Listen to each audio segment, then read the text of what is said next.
You take once I am the differences between primary succession and the secondary succession. Primary succession occurs in bare area where no living organisms are existed. Example, bare rocks. Whereas secondary succession, come to secondary succession occurs in area where all living organisms that existed are lost. For example, burned forest and flooded lands. When come to primary succession, it occurs in a biological sterile area. For secondary succession, it occurs biologically fertile area. Primary succession is a slow process, while secondary occurs faster than primary succession.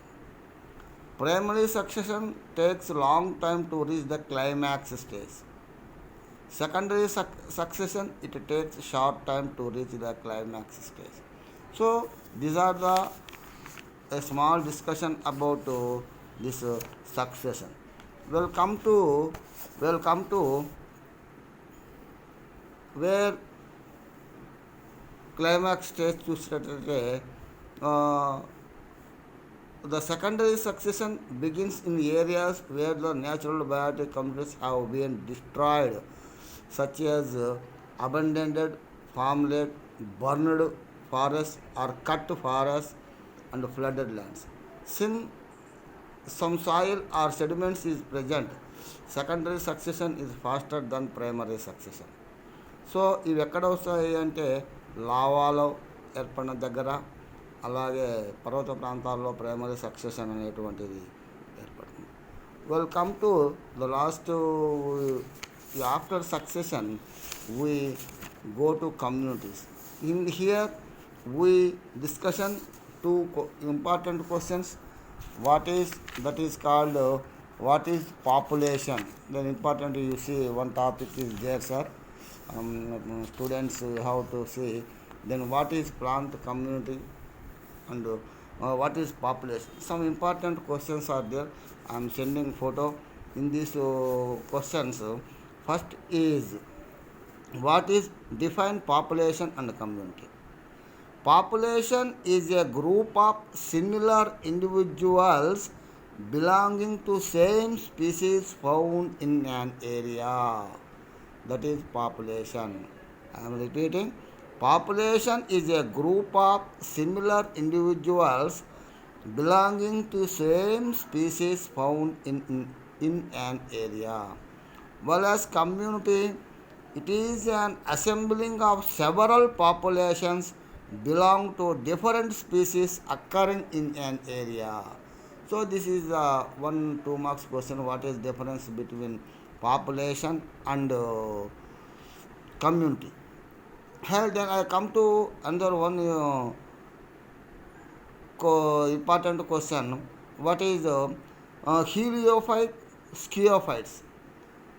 అంటే ఏం లేదు, ఎండలో పెరిగేటువంటి మొక్కలు, అలాగే నీడన పెరిగేటువంటి మొక్కలు. ఎండలో పెరిగే మొక్కలను హీలియోఫైట్స్ అంటారు, నీడ ప్రాంతాల్లో పెరిగేటువంటి మొక్కలను స్కియోఫైట్స్ అని చెప్పి పిలుస్తారు. హీలియోఫైట్స్ డెఫినేషన్ అడుగుతారు మీకు, 2 మార్క్స్కి important. Heliophytes which grow in direct sunlight are called heliophytes. మనకు చూసిన tridax or grass plants. Sciophytes, plants which grow in shady places are called sciophytes. ఉదాహరణ example fern, masses. But will come to discussion succession. there are two examples of Xerox succession. One is newly coiled lava, bare rock and deserts. So some ఇది కాకుండా ఇంకోటి ఉంది, those are called halophytes. Halophytes that can tolerate the salinity. Example rise for మడ అడవులు లేదా mangrove plants అంటారు. Those are called halophytes. Then the 4 marks question I am going to teach about the hydrophytes. What are the types of hydrophytes and what are the types of you see here I am showing the types of hydrophytes, and then after I will go the anatomical adaptations of hydrophytes. If you take hydrophytes, plants grow in water are called hydrophytes. According to their mode of living in water, there are five kinds: free floating hydrophytes, second, rooted hydrophytes with floating leaves, third, submerged suspended hydrophytes, four, submerged rooted hydrophytes, five, amphibians plants. If you take free floating hydrophytes, these plants have no contact with soil and thus float freely on water surface. Example వచ్చి Pistia, Salvinia and Lemma. Rooted hydrophytes with floating leaves. Roots of these plants are fixed in the substratum, but their long petiole leaves keep them floating on water surface. ఉదాహరణకు తామర and Victoria regia Nymphaea. Submerged suspended hydrophytes, these plants have contact only with the water, being completely submerged and not rooted in the mud. Example Hydrilla and Vallisneria, Utricularia.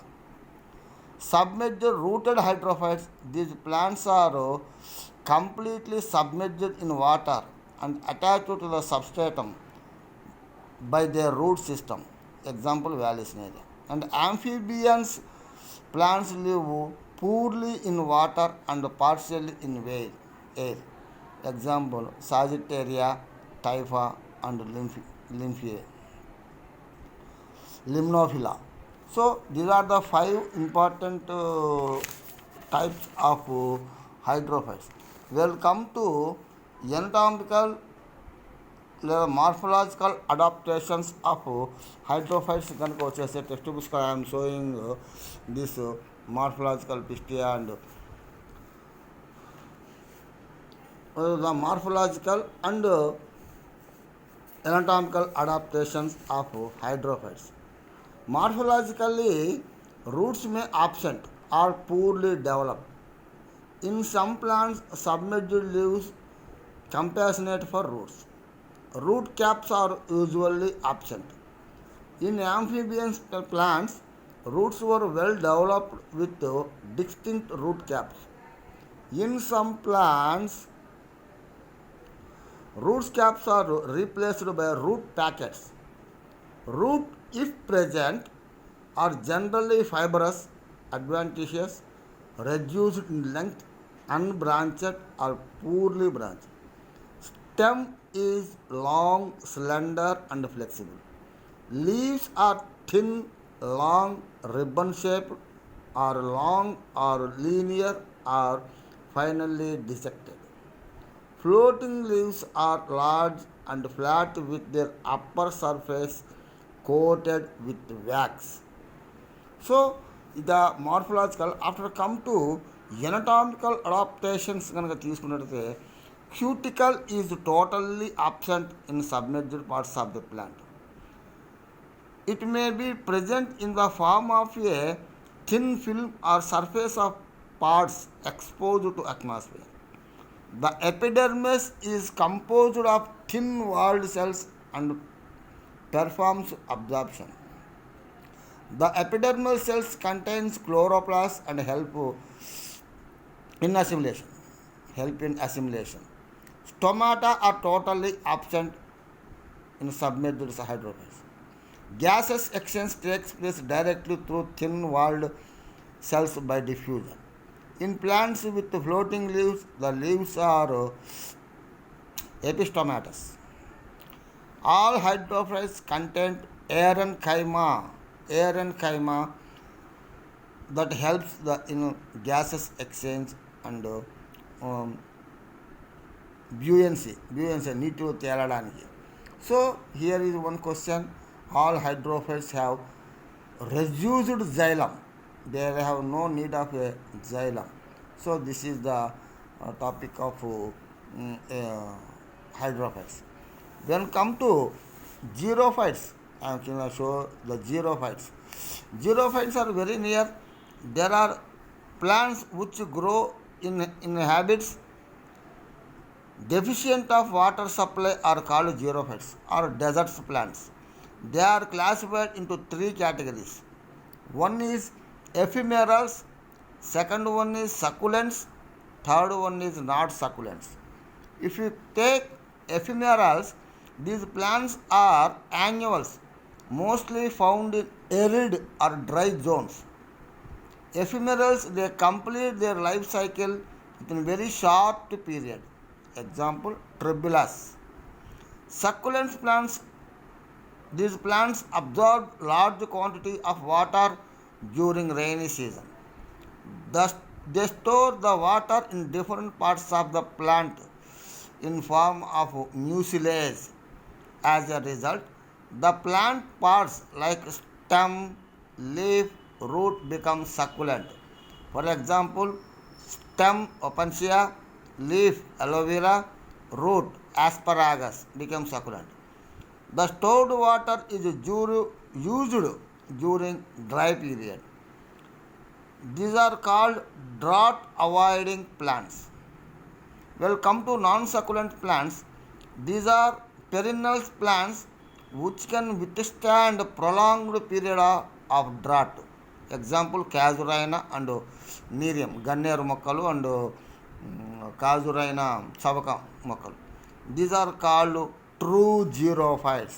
So there is a question, what are the two true xerophytes? The non succulent plants are called true xerophytes. I will show different types of, I will send photos of different types of hydrophytes and different types of xerophytes. We'll come to morphological and anatomical adaptations of xerophytes. If you take one topic, morphological adaptations, morphologically the xerophytes, here the roots are long with extensive branching spread over wide areas. Root hairs and root caps are very well developed. Stems are stunted, woody, hard and covered with thick bark. Stems are usually covered by hairs or waxy coating. Leaves are very much reduced, small and scale-like. Sometimes leaves are modified into spines to reduce the rate of transpiration. Well, come to anatomical adaptations. The xerophytes epidermis is covered with thick cuticle to reduce the rate of transpiration. Epidermal cells may have silica crystals. Epidermis may be multi-layered. Example, leaves of neem. Stomata may be confined to lower epidermis of leaves. Those are hypostomatous, those are called. Some leaves, the stomata are present in pits, the sunken stomata. Example, neem.